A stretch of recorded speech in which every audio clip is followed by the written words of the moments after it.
All right. What's going on, everybody? Hey, it's Mike, and typically that'll be Mike and Wendy, but as you can see, Wendy is not here tonight, y'all. I'm struggling, but welcome to the Marriage Shop. Um, I'm struggling tonight because Wendy is my ace. She's my ride or die. She's my road dog, all that stuff. And tonight she is on the road. She did a women's conference this weekend, and she is remaining in place for a few days. So you got me. It's kind of like coming to a basketball game to see the Lakers and LeBron, and you find out that LeBron decided to sit the night out. So hey BJ, what's up, man? Good to see you. But listen, y'all hang in there with me because we got a special treat for you. We've actually been kind of thinking about setting this up for a while, something like it. But we decided that since Wendy was not going to be here, this was the perfect night to do it. And so I'll talk about what that is in a little bit. But hopefully y'all have had an amazing week. Wendy always tells you about the weather in here. I don't, so in keeping with that, it's wet, y'all. It's rainy. It's crazy. My grass is immaculate though, so I'll take it. Actually, I've not run the sprinkler in a week. The grass is amazing, y'all. So there's that. But it's pretty muddy though. So these dogs are getting on my nerves. But we talked about the dogs a couple of weeks ago. We were in the mountains, right? So I'm doing it with a smile on my face, a big old smile on my face. So, hey, let me know what the weather is doing wherever you are. Is it rainy? Is it dry? Is it hot? Is it cold? I mean, it's probably not cold anywhere. But wow, the humidity here in Georgia it's pretty thick. Actually, it's pretty thick. So if you don't have curly hair, for just like a day, walk outside, you'll have it. So that's that. So Wendy should be joining. Well, she'll be watching, I suppose, at some point. I don't know if she's going to chime in or not. I may have her jump on here after we're done tonight. But I appreciate you being here. So listen, we've been talking for a few weeks about various things as it relates to safety in your marriage or things that impact that. Recently we were talking about, the question was, is AI replacing your marriage or replacing your spouse? Hopefully you took a look. We dropped some articles in the chat. So go back and take a look at that. But you should read these articles about what's happening with artificial intelligence because it's changing everything about how we interact with the world. But certainly it's having an impact on how we interact in marriage, right, with our spouses. And so I don't want y'all to sleep on that, right? And you may think, well, I'm not doing that AI and I'm not messing with ChatGPT, but AI was around before ChatGPT. We're just interacting with it in a different way. And so it's definitely interacting with you, whether you want to appreciate that or not. So if you didn't see that particular one, y'all need to go check that out because it's something. And so hopefully it'll begin to open your eyes to a lot of what's happening around you. That's been happening and will continue to happen. All right. So also, right now, you probably want to go and grab somebody, tag somebody, get them in here because this is going to be a great discussion, I think. All right. And so I got some friends joining me tonight. We're talking about safety. And so you may recall a few weeks ago, we promised to talk about safety for husbands, for wives, et cetera. And so we're starting with husbands tonight. Why start with husbands? Well, I mean, primarily because Wendy's not here. So we had to start somewhere. But I think it's important because the idea of safety for husbands is somewhat a foreign concept for some people, I think. I don't know if we talk about it, that is safety, in terms of safety. And so tonight, the hope is to talk about what it is, what it looks like. Is it even something that's important for husbands? If it is, what do we do about it? If it's not, maybe we don't need to be talking about this at all. And so I wanted to have a group of people who kind of who maybe have different perspectives, definitely from different generations, and just different mindsets, different upbringings, all that. Because I think that the answer, depending on who you are, the answer might be different than the person right next to you. So whether you're catching this live or catching it on the replay, I want you to put it in the chat. Safety for husbands, like safety. And a lot of people will say, well, in what context? What are we talking about when we say safety? It's a great question. So for now, I'll leave that to you and we'll unpack it a little bit. All right. So, but I'm going to bring in a few friends. So looks like Kurt is ready. So this here, ladies and gentlemen, Curtis Brown, up Good in evening. Northern Virginia, a great friend of mine. How you doing tonight, Kurt? I'm great. Thanks for having me. Yeah, man, no doubt. I've known Kurt for 30 years plus. 30 years plus. That's crazy. 32 to be exact. Wow, that's crazy. So yeah, so Kurt is a person I've known longest in my life outside of my parents and siblings, which is pretty amazing, right? At least that I have a relationship with, man. It's good That's to right. have you. God is good. Yeah. Yes, sir. All right. Also, I have Mr.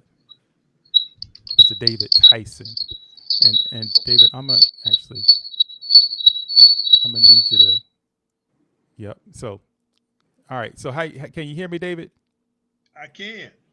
Oh, okay. Awesome. Let me get that banner off your face. All right. There you go. David Tyson, ladies and gentlemen, from Dallas, Texas. So we're all over the country tonight, and so and David agreed to join us, and I really appreciate you being here. And he's with a group, a prayer group that we talk almost every day. And so, or the group does anyway. And so it's great to have you here. And I cannot wait to hear your perspective on this question. I cannot wait. All right. I also have another friend of mine, Ted Rose Charles. I've known as long as I've known Curtis Brown. And so it's good to see you, Ted. Welcome. Ted is also, you're still in Northern Virginia, Ted, right? Sure am. Yes, sir. So it's good to have you in here, man. Great friend of mine. I have a little tight knit circle of friends, and so Kurt and Ted are in the circle. All right. So, in fact, I see another. I'm gonna take my chances and bring Lateef. I don't see your image, but I hope to soon. Can you hear me? All right. So that's Lateef Tariq. We'll see what it is. Turn your camera on when you get ready, man. And Nick Vallow, are you still there, sir? Can you hear me? All right.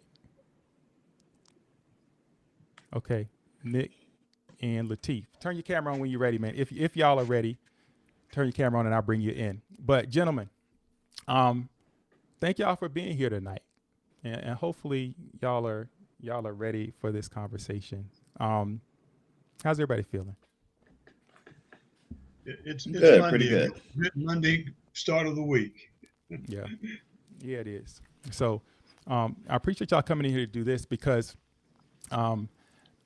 there's a lot of things that we as husbands specifically, there's just a lot of responsibility. There's a lot for us charged to do in terms of leading our families and then leading at work in the community, et cetera.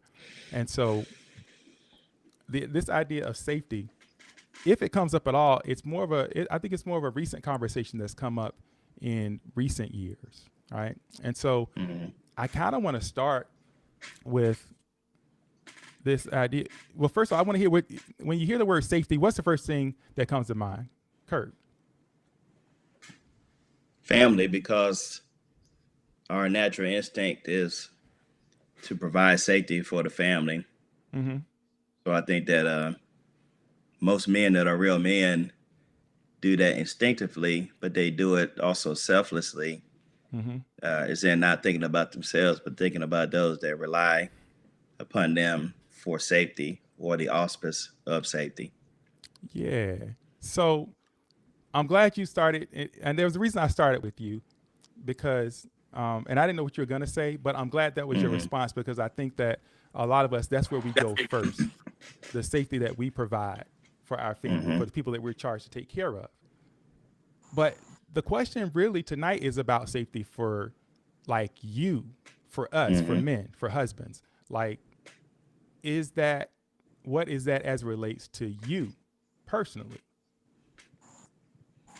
I think even at my age of 52, that's a concept that I'm still trying to figure out, because the reality is, for many men, we're not the priority. And I don't say that as a complaint. I say it as, we have to put others first before ourselves. And if we don't establish safety, to be used synonymously sometimes with security, then the household will almost immediately be in disarray. So when I was saying earlier about the auspice of security, there are many times that we have to convey that everything will be all right, when in our mind, we're not sure that's true or how we're going to make that happen just yet. But the one thing we do know is that everyone reacts and feeds off of us, same way it did in leadership when we were, many of us were in the military together. Just as your soldiers feed off of you and your energy, your emotions, etc. Same applies for the family, except in this case, you're more duty bound to your family, because that's your family. Okay.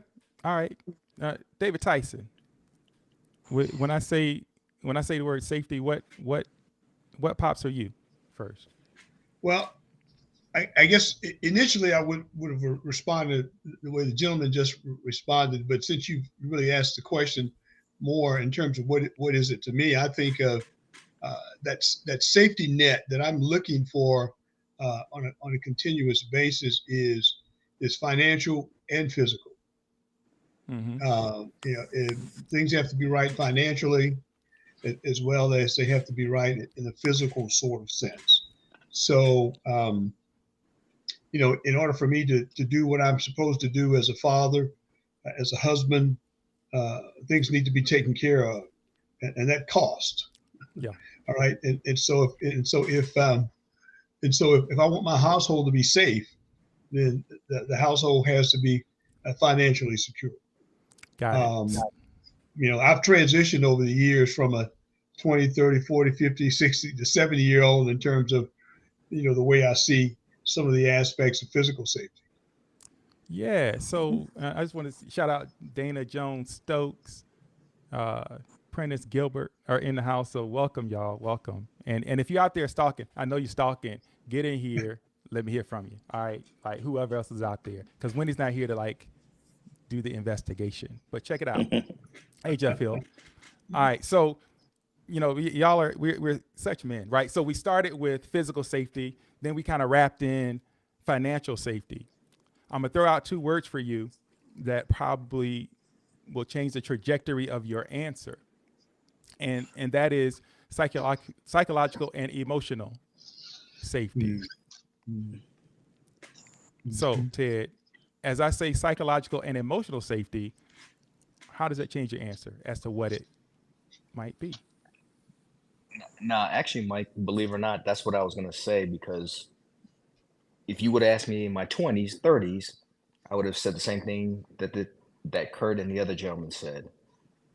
At 50, I'm more concerned about my psychological safety, my mental well-being, because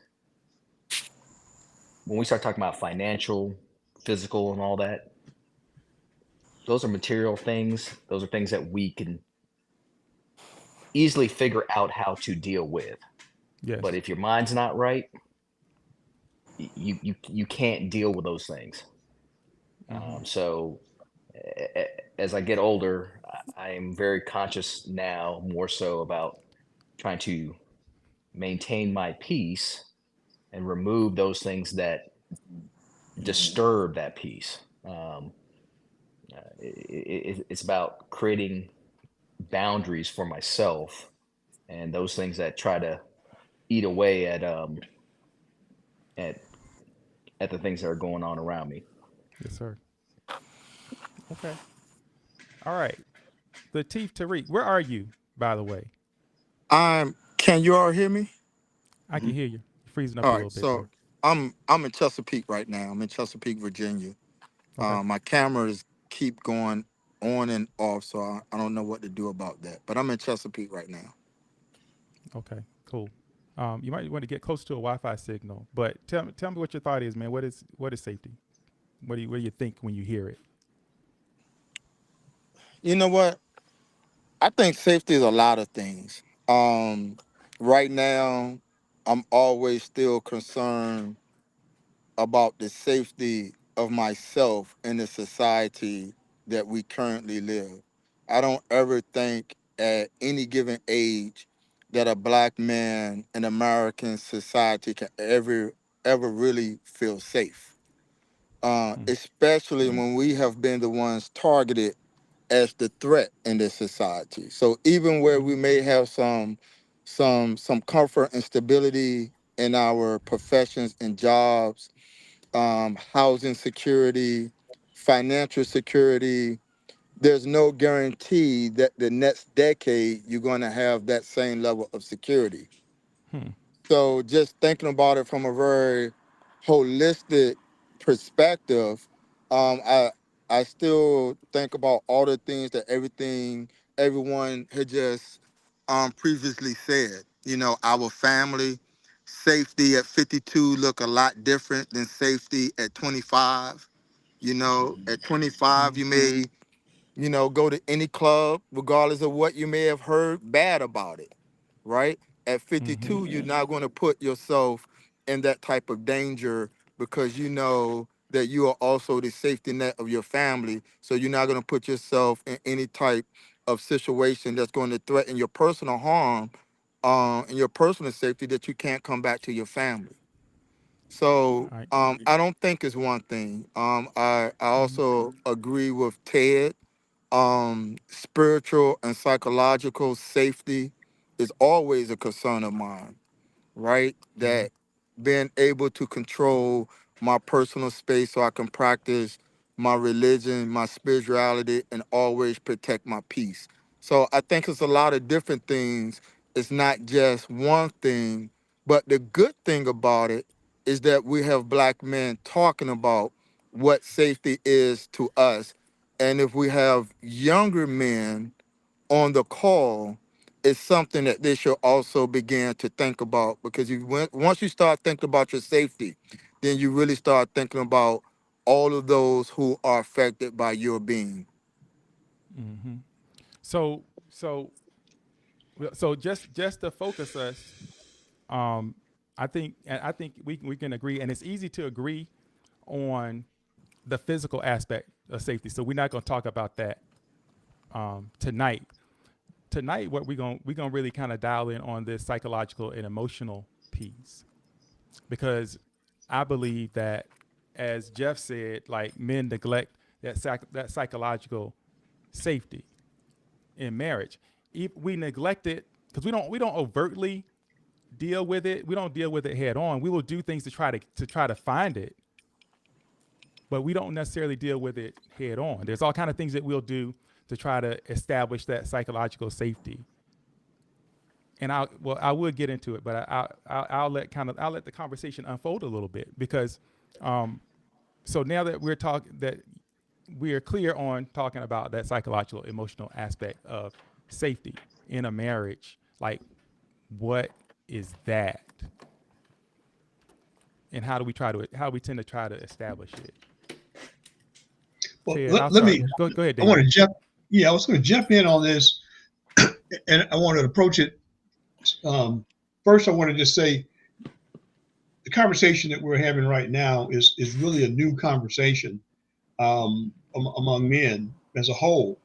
Um, and I'm 70 years of age, and I can tell you that 10 years ago, 15, 20 years ago, if we had this conversation, someone might call us punks, Mm-hmm. Mm-hmm. right? You know, Yeah, so that's right. just keeping it real, Mm-hmm. from that perspective.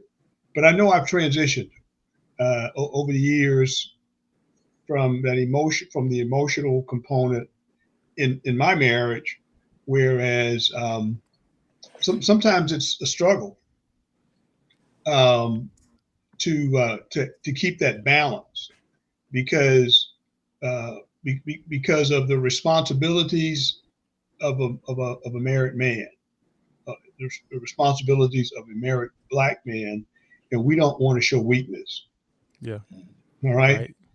So, you know, if we don't have other resources like the Brothers Bible Brief as an example, or Mhm. other men to have these kinds of conversations with, they don't really they don't we really aren't able to tell those stories in an ongoing comfortable way where you feel safe. Yeah. And so, I was really interested in your perspective, David, because you're right. Um, this is a conversation back in the day wouldn't have had. How long you been married? 49 years. 49 years. So Yeah. Wow. you've been married almost as long as a lot of cats on this call Right. have been Been living, alive. Alive. right? Right. So talk about kind of that, like, because you say back in the day, if this conversation happens, then people might be calling you a punk for having this conversation, right? Right. So Right. so what changed? Why have it now? Well, so as you said back in the day, you know, they would have said, of course, you know, man up. You know, that's what you're supposed to do. You're supposed to take care of everything, do this, do that. All of those things are happening. Well, I think some of the reasons for that are actually women themselves, because they're more open. Well, they've been open, but they're even more so open. But different movements within the women's feminist movements, things along those lines that have allowed men to open up more than I was opening up 10, 15 years ago. Yeah. So I would just say from my perspective, I also have grown children. I have 2 grown daughters and a son, and they are more willing to have conversations, and so they come to me with things that impact their lives, and as a result of that, I'm a better listener to some of the emotional things, that psychological or emotional things that are happening in their lives as well. So that makes me feel more. It makes me more comfortable in having conversations with my wife. But That's right. I would also say that uh, not directly because of a situation within the marriage, but there are other outside forces, you know, that affect us. The brothers have already talked about those other outside forces. You know, I feel more challenged now as a black man than I did back in the 70s, in the 80s. Wow. You know, That's profound. Yeah. you know, I mean, I really do. So, I mean, and you know, that may be profound for some of you because Mhm. you know we didn't have cell phones and we didn't have the technology that we have now. But you know, there are things that I could say in the 70s and 80s that I can't say now. Yeah. Things that I could For do sure. in the 70s and 80s that I can't do now. So you know, I think that impacts me. That impacts me emotionally. Yeah. Yeah. Gotcha. And I see Nick Vallow is in house, Memphis, Tennessee. Can you hear me, Nick? Yeah, I can. Yeah. So I know you heard the kind of the question, the setup. hmm So yeah, man, talk to me what comes to mind for you. I'll And say, oh, go ahead. no, I'm sorry. No, I was just gonna ask you how long you been married? We just made a year in June. All right. So the newliest wed on the call. Perfect. All right. On the live. Perfect. So talk to me, man, when you hear that word safety, what comes to mind for you? I would say I just wrote it down too. So I say safety for me is like having a plan for the highs, the lows, and then also being able to be prepared, like whether it's financially. I think that's a big thing. Just being honest, I think being prepared financially. Like I always make sure that I have X amount of dollars in a savings account or an investment account, just in case, I might lose my job, or just because I've lost my job before in a situation like that. But I would just being able to provide, like when my wife goes to the grocery store, she never, questions where the money comes from. But when we need stuff for the house or for my dog, like it's there. So I say, that's something that, comes to mind for me. Yeah. Yeah. Interesting. So we're kind of, back to finances. Very interesting too, because Latif says a couple of things that got me thinking. He talked about not knowing what's going to happen, like in the next decade, even. And I mean, the truth is, we don't know what's going to happen tomorrow. And so, how do you find some peace in a world where you don't know what's going to happen, right?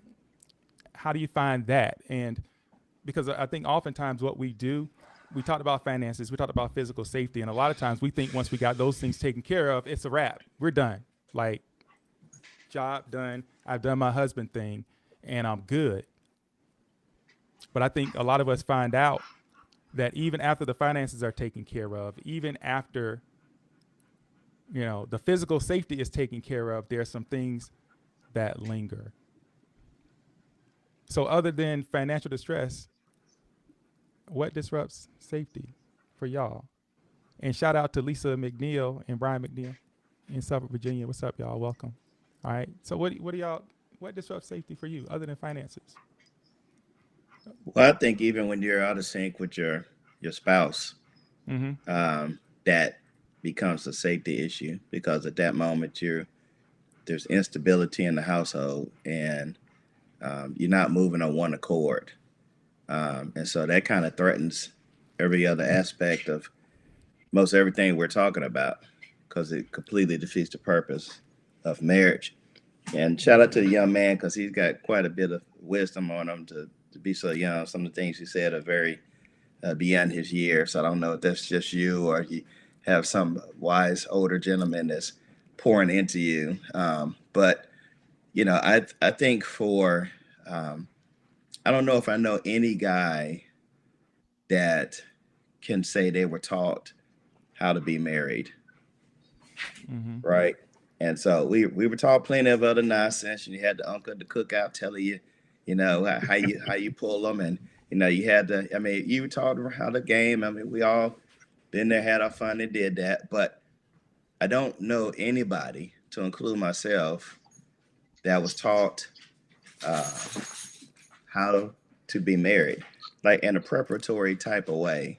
Just like Yeah. we teach, young boys to, if we're doing our job, to be a man, or young ladies to girls to be a lady. But I think a lot of the struggles that people have is because we never had real candid conversations about what marriage is, and how much work it is. And Mm-hmm. so instead, you get taught by things that aren't real. Tyler Perry Mm-hmm. movies, Harley Quinn novels, TV shows, everything except what's real. And then when you get in the midst of the real, it's a struggle. You don't know how to handle that, because it's completely foreign to you. And so I think, one of the things that I'm trying to do with my kids, and I hope others are doing, is being honest and candid. That it's not always fun. It's work. Sometimes you love someone, but you don't like them in the moment. I mean, you got to tell them all of it, the good, the bad, and the ugly, so that they're prepared and equipped to to survive at times. Well, yeah, To Kurt, and before you finish, I often when hmm Wendy starts going there talking about the kids, I often be like, baby, stop. It's a marriage hmm shot, right? Right? Because you're not wrong, but I think a lot of times we will begin to shift the target when we begin to start talking about certain things that we really haven't delved that deep into, right? hmm And so I'm gonna give y'all this. What makes, and I won't make it too personal because we're not talking about you. We're talking men. So I'll make that safe for y'all, right? But what makes men insecure? Hmm. I say disappointing others that are counting Disappointing on you, others that count on makes you, that depend on you, rely on you. That's very Doubt. much a fear of any man that is a man. Failure is so not an option. So you're saying fail because disappointing others. I'm like, well, disappointing in what way, right? So you're saying Anyway. failure. Right. Okay. Any way that enforces their sense of security, their sense of safety, their sense of having the future, all the things that everyone here talked about. If you're not pulling your weight, and because of that, you have impacted the ecosystem. You know, I don't know how you cannot be troubled as a man if you're truly acting as a man. Well, I'm gonna slightly revise your statement and say the belief that you have failed. So, Mike, Go Well, ahead, Ted. yeah, go ahead, Ted. I may say it a little differently. As a man, one of the number one things that I was taught was to be a provider. And when that is in doubt, not by me, but by others, that I cannot provide or I cannot come through. And and we have to be careful when it comes to providing, because it's not just financially, physically, it's emotionally. There's a whole realm of places that I'm now learning as I get older. Yeah. You know, I look to my dad and I go, you know, my dad was a provider. He put food on the table, put money in my hands. That was providing. But I think as we get wiser and exposed to more information, we start realizing, because as I said, these are not conversations we have. There's the emotional piece to it. There's the connection, and when we are not meeting those needs and doubt creeps in, that's when I think we start questioning ourselves, and we start getting into that realm of, I'm failing. I am not doing what I need to be doing. And that puts a lot of stress, because as I was listening to some things we were saying, I think back to like when we were in our 20s, we didn't have the internet. We didn't have access to as much information, but that ignorance, I wasn't scared. I wasn't worried. Now that I'm exposed to so much information, I realize how many more things I got to worry about in life. And better yet, get questioned by all the things I'm not doing. And you start going, you know, I never thought about those things. Hence, it starts some pretty interesting conversations between husband and wife.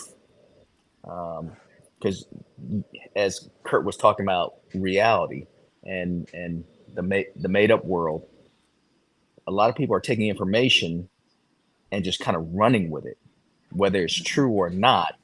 And it creates an environment for some very interesting conversations, and then miscommunication between grown-ups.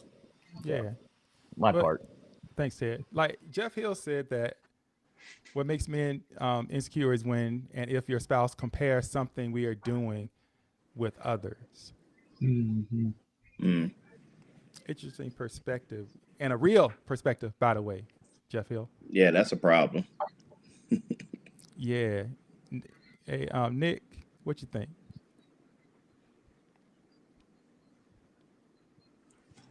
I would say making mistakes. I would say, like, because I recently just made a mistake. I thought this was a good idea and it wasn't. So like for an investment, for example, I would say it makes me sometimes feel insecure. Like if I tell my wife, like, "Oh, babe, we should try this. Like, I think this is the best thing to do right now." And she's, at first she was skeptical about it. It worked the first time, and then the second time it's kind of like, "Oh snap!" So now it's kind of like, I'm losing my credibility off of something I couldn't really control. So I said it kind of makes me, feel a little bit insecure. Like, next time, should I even go to her next time? Should I tell her about this? Should I even try again? So I think that's my perspective. Yo, that's good. That's real. That's real good, Nick, because I think that Ted kind of alluded to it as well, talking about when you make a mistake, a lot of times, it's like we don't. It's difficult. It can be difficult to own that mistake. That's just real. sometimes, right? It's like we don't, and if you make multiple mistakes, because the feeling is I'm supposed to know better, I'm supposed to be the leader, I'm supposed to be all these things, and yet, like, I made this mistake. And so what do we tend to do? We will often like hide, stop communicating. There's a lot of things that men do to try to kind of reestablish this sense of safety. Control is one of those things. Controlling information, right? And if she's talking about, if she's comparing you to other people, other things she's seeing, sometimes it could be kind of to control her. Like I'm not trying to hear that. I'm not trying to hear that from you, right? You know what I mean? Because Kurt said that's a problem. Why you say that was a problem, Kurt? Well, that's a problem because you need to be concerned with your own household, right? And not so much someone else's. And so the moment that I have to be compared to anyone, compared to an entity outside the household is instantly problematic for me because it's a covenant between me, you, and God. So, no one else needs to be part of that conversation. And I would just say with the young man talking about the mistake, I would throw a curveball in it to say that you can make a decision on something and it not work out, but that doesn't mean you made a mistake. It just means you accepted a level of risk, and the risk didn't work out in your favor at that time. And so there's a difference between the two, and I'm just saying that for clarity. It's the difference between going out and blowing your retirement savings at the casino, and you taking and you investing in a real estate property, and knowing that the market may not work in your favor. The challenge comes into the communication of mutual acceptance of the risk, right, versus moving independently. And so I would just say, kind of take a look at it from that perspective. But I think Kurt, though, the truth is, like, you're right. The context can be different, but we don't always treat it that way. And as a matter of fact, really kind of bring in what Lateef said earlier about kind of what you face outside. I think a lot of men will come home and they got to do all that fighting outside and battling outside and all those things and navigating. And now I'm gonna come here, and I need here to be safe. I need to be able to fix all the stuff that happened out there here Absolutely. at home. And oftentimes I think we put pressure on our wives to try to fix what's going on out there, right? Somehow by how she shows up at home. David Tyson, do you agree or disagree? I'm probably somewhere in between on all of those. I would say that let's just say I agree that I agree, and once again, I base it somewhat on my transitioning from an aging perspective. Some of the things I feel that I've heard, I tap right into in terms of there have been some comparisons of other folks that I'm like, oh, okay, well, okay, didn't know we were going there, and those things kind of I'm going to use it affect the male ego, right? and you wonder where's that respect, when something like that is brought out in the open.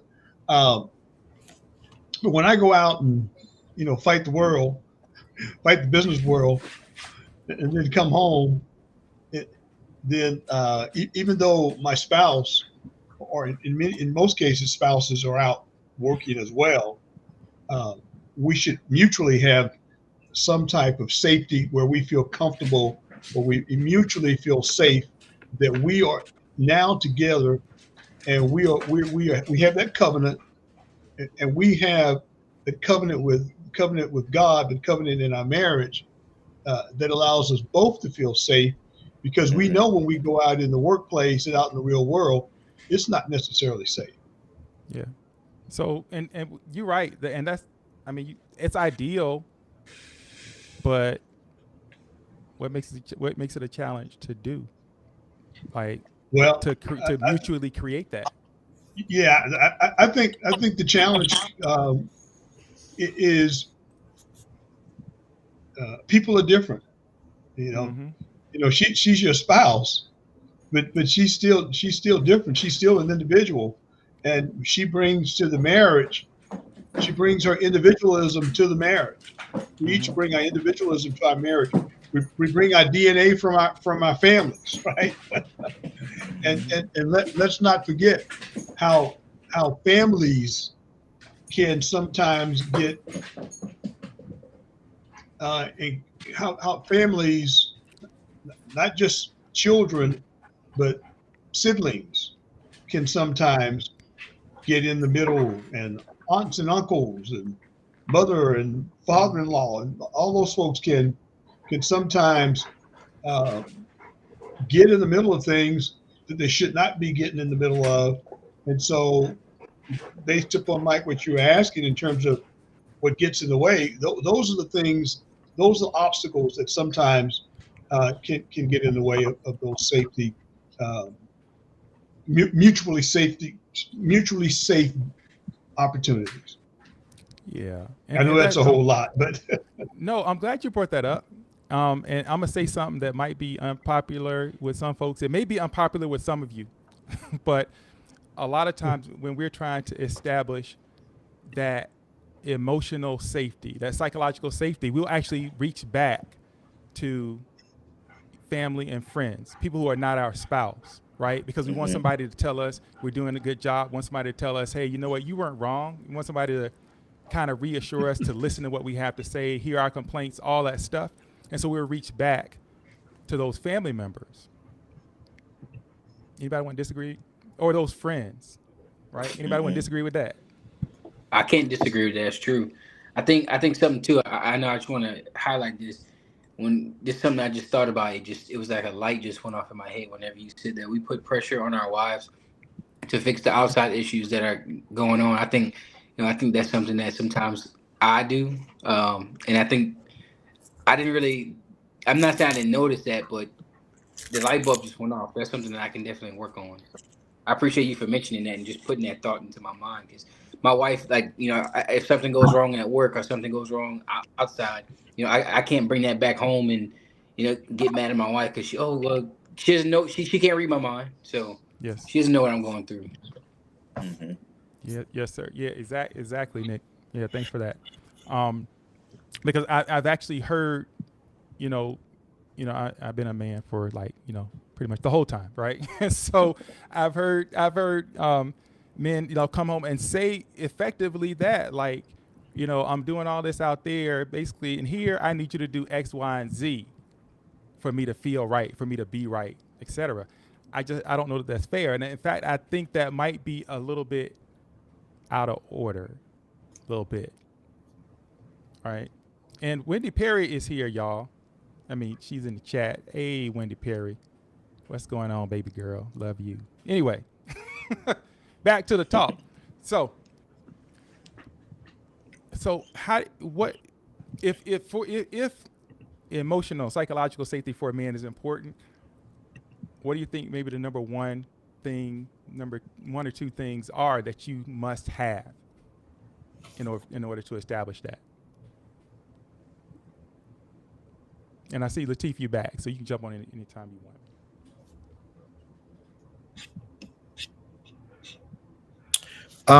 I'm not sure. Mm-hmm. In terms of, let's talk in terms of marriage, right? Because I haven't been married in a long while. I have been married. When I did get divorced, I didn't really talk to anybody. It was very hurtful. It was painful, and it was very disappointing, right? So I decided, hey, I'm just going to live my life this way, go get my PhD and do all these other things, right? And take marriage in consideration later. But I am to the point where I am going to get married, right? And hopefully get married very soon. So reflection in that first marriage and then really dealing with some of my personal issues as well. So Curtis really started off with, none of us have really been given very good examples of what it is to be married. In America, we don't have a socialization process for people, particularly to get married, and then if they get divorced or widowed, to how to get remarried. We certainly don't necessarily have an elders council to intervene when young people have conflict, right? In a marriage. So I've had a long time to think about these things and to also correct my own deficiencies as a person and as a man, so that way I can be married. Okay. To Gotcha. get back to, Yes, go sir. ahead. So, no, I was just going to say, I'm glad you mentioned that, because as we kind of get to this part, there's a couple of things I want to share with folks, in terms of considering what it is we as men require in order to establish some sense of psychological and emotional safety. Jeff says we have to feel that we can be vulnerable with someone so that our psychological being can be addressed.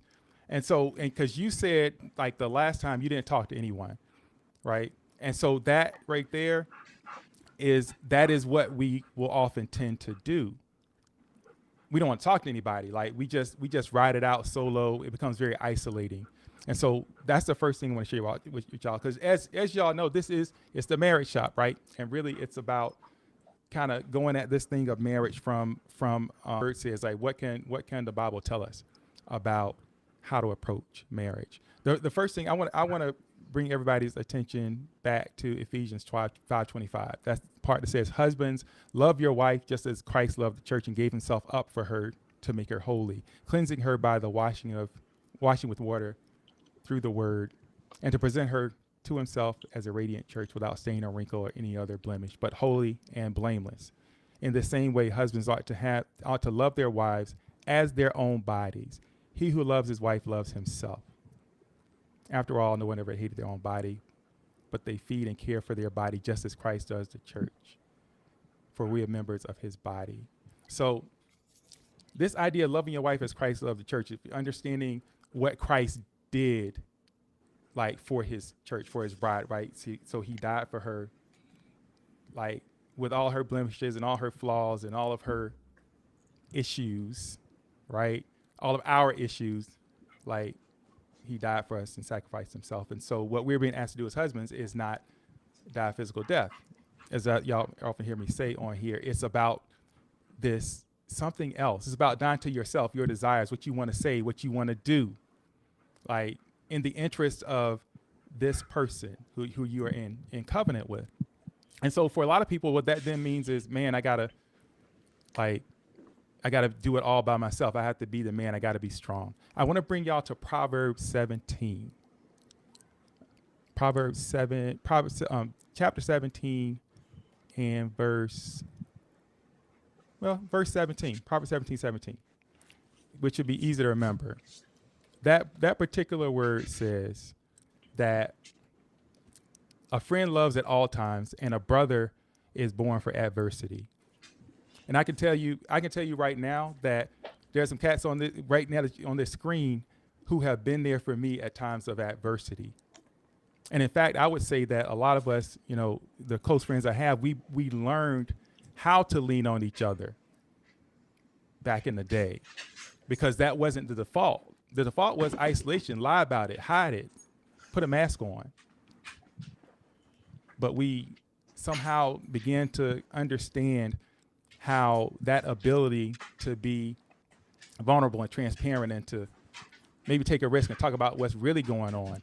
Like, you got to have a brother for that. If you're a husband, you got to have it. Right?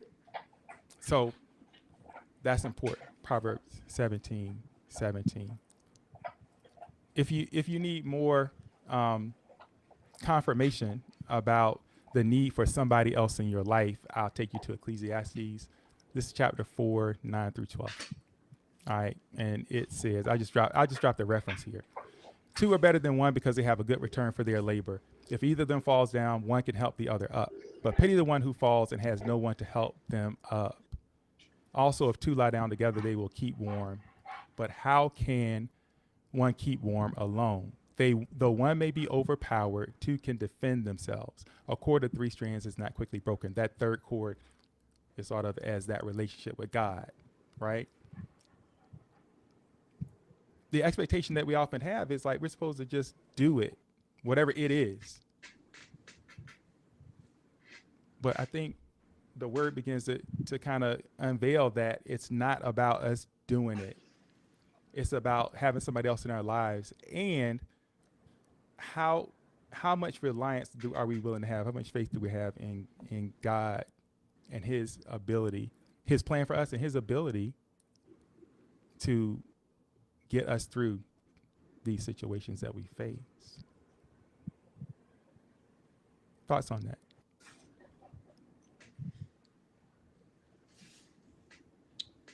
Well, I think it's interesting, as you said, Mike, that some of us has known each other a very long time, and I think I don't know if it's Ted or Lateef or someone made a reference of like we knew places to go and not to go when we were younger, or the risk to accept to do that. But without going into details, some of us know we've been in situations in our younger days where we came out of it unscathed. And in that situation, we thought about that we were not only in it by ourselves, but with our brothers. And we also thank God, that we get out of that situation. And so, but we're not applying that mindset to the marriage, as you alluded to, in that same fashion.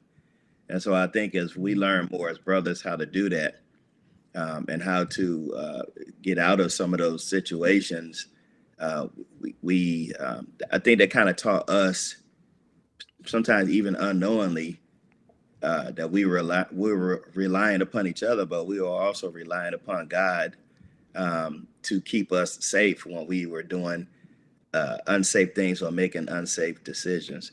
And so the same applies in our marriage, as I alluded to earlier, that if we're just trying to do it by ourselves, when we're in a disagreement, there's nothing that binds us together, that ties us together to kind of regroup the strand or the rope, so to speak.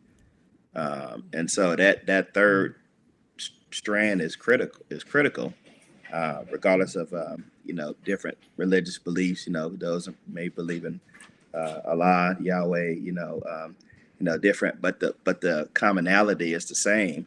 That even when you're not always in trust with each other, or you're not happy with each other, you still should be moving in the direction of the pyramid to forming that commonality of that covenant that you both entered into, as a trilogy. Yeah, but I think that, again, true, but we don't do it, right? And so, why don't we do it? Because I think sometimes that brother, because even because that 3-cord strand, that could be you, your wife, and God as well, right? But whoever you're linked up with, God has to be in that equation. Because sometimes, like Prentice Gilbert was on here, sometimes I'll call PG, and sometimes it's helpful to get a little reminder, like, all right, okay, I hear you. All right, now remember what we're trying to do. Remember how you're trying to be. Remember, what does God say about this? Right? What does He have to say? And what's your role? Well, it's like I said earlier, Mike, when I was getting back to the honesty, it's okay to love your spouse, but sometimes you don't like your spouse. But see, we have to be honest about that stuff. It happens. Yeah. But see, that's what I'm talking about. Like you can't talk around that. If sometimes you need a moment, you need to go say, I need to go to the other room and cool off because I don't want to say something that I can't take back, that I shouldn't say, right? And that's just growth and maturity over time. But the flesh was you're still going to feel the way you're going to feel, and that's okay. It just matters what you do afterwards. you know, regrouping, um, pressing towards, you know, that mark of the high calling together, Yeah, yeah. should bring you back together So as we're gonna get eventually. ready, yes, sir. So we get ready to wrap up. In any, I'm gonna give y'all like just 30 seconds for any final thoughts. And Kurt, if you don't mind, I'm gonna count it as your final thought, unless you want. I'll circle back around to you if you want. All right. You come So, back around, my man. all right. So Nick, what any final thoughts, bro? No, I'm just listening and thinking. I Mm-hmm. don't really have much, but I appreciate this call. Yes, sir. Thank you. Latif. A growth mindset in relationships, marriage, and a growth mindset and continue to develop within your manhood. Got you. All right, Ted. Actually, Mike, you said something that kind of sparked something. You know, what is kind of blocking us? And one thing I would leave with everyone is it's our pride. We sometimes allow our pride to get in our way to stop us from being vulnerable, because we were always, as men, we're always told to be the strong one, the confident one. You know, don't show your cards, and we allow that pride to get in our way. Hence, if you're gonna go fight the world and then you come home to your own house and you're looking for that safety net, but you're bringing that fight into the house with you, to drop that pride, to be able to open up and speak on whatever's affecting you, but not taking it out. So that way you can create that safe space for that conversation. Yeah, that's good, Ted. That's one of That the things is, I struggle with. yeah, that is But exactly right. Pride is what we use to try to create a sense of safety, right? Because pride blocks us, from feeling vulnerable, from feeling insecure. 100% right. And it keeps us, as James Easley said, it keeps us from seeking help. Right? So yeah, that's perfect. Thank you, Ted. All right, Kurt, back at you. Yeah, I think kind of dovetailing off what Ted said, growth is uncomfortable, change is uncomfortable, and the sooner we learn to embrace that discomfort, the more we grow as individuals and as a couple. So that's just something that I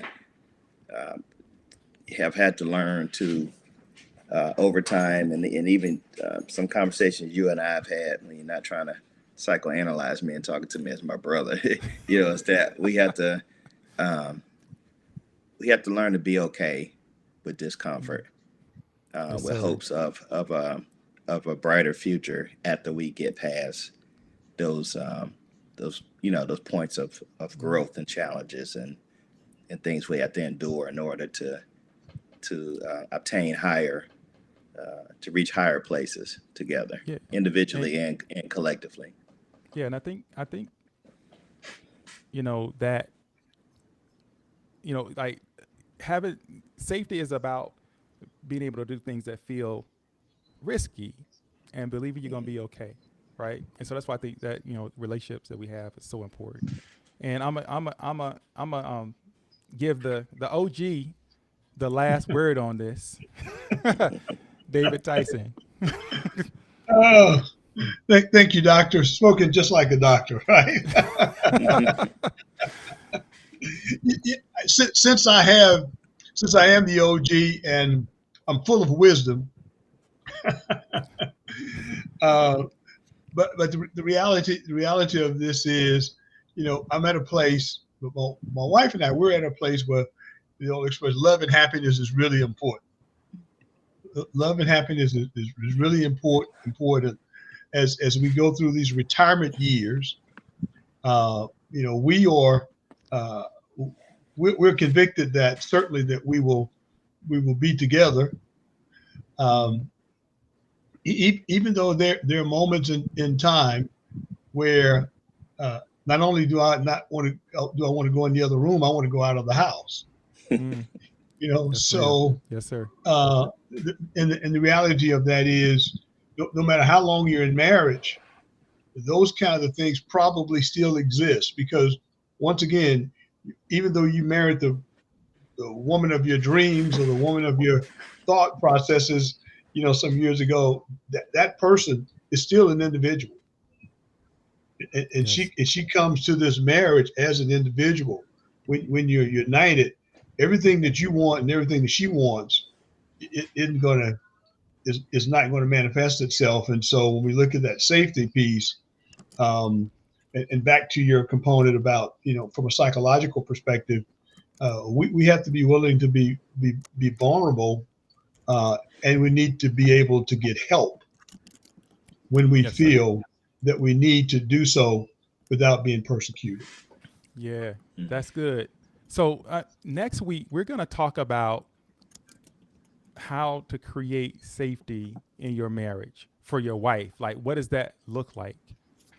And I'll submit to you today that if you don't have a sense of that yourself, you can't create it for her. You can't create the space where that can happen for her. And so we're going to talk a little bit about what that looks like. So if you're listening or watching right now, if you want to perhaps try to participate in that conversation, DM us at the Marriage Shop.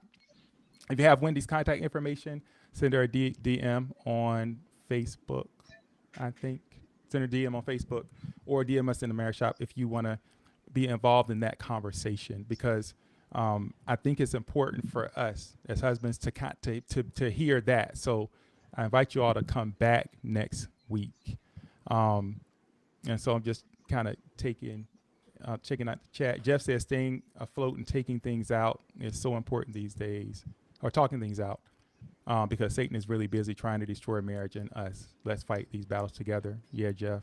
Tiffany Stokes says, I really enjoyed listening to this talk, found it insightful, hopeful, and much needed. And Wendy is reaching out to y'all, ladies. So if there are any women on here that want to join Wendy, she said drop it in the chat. So, hey, drop it in the chat. So we'll be back next week talking about that. All right. But let's pray. And then I'll get y'all out of here. Heavenly Father, we thank you for the time that we've had tonight. God, thank you for the men that you brought. Thank you for everyone who might listen, everyone who might watch. And we just ask that as they walk away from this, God, that we all understand that really true safety and true hope and peace is found in you. And so we thank you. We ask you bless every home, bless every family represented here, and we'll be sure to give you all the honor, the glory, and praise. We thank you, we love you, pray these and all blessings in Jesus' name. Amen. So, Amen. hey, gentlemen, I appreciate y'all. Curtis Brown, Ted Rose, Charles, Nick Vallow, Lateef Tariq, and David Tyson. Man, thank y'all so much for joining me tonight. Appreciate you guys. Love you. And, hey, we'll talk soon. All right. So I'll go ahead and get y'all out of here. And if y'all hang on for a second, I'm gonna holler at you just after we're done. But first, I got to talk to my wife. Wendy, get in here. I don't know what to do. Can't wait to see you back home, baby. I love you. So, hey, we can close out the way we always do with my man, JC. This song is Lifetime by Mike Wendy. Hey, that's our song. Y'all check it out. It's wherever you stream music, you'll find it. Lifetime by Mike and Wendy featuring JC. So we'll see y'all next week. Appreciate y'all. Love you. Oh yeah. Oh yeah. Oh yeah. It's your boy JC. I'm in the mood. Love. Yeah. Lately I've been constantly thinking about you, babe. You drive me crazy. Yeah. And girl, I want this. Got me all up in my feelings. Oh, what a feeling, yeah. I knew the first time I laid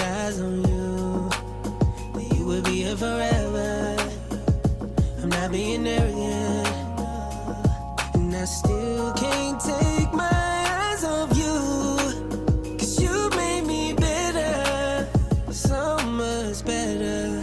I'm in the mood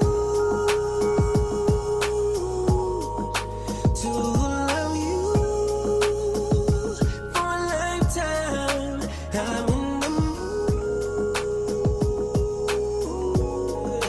to love you for a lifetime, baby. I love your kindness, I love your confidence. Ooh, you're the finest. So glad you're mine, yeah, yeah, yeah. I don't wanna be with nobody else. Give me your love, that's all the wealth I need. Baby, you're priceless to me, yeah. To love you for a lifetime. I'm in the mood to love you for a lifetime, yeah, yeah, yeah, yeah. Whoa. Promise I'm a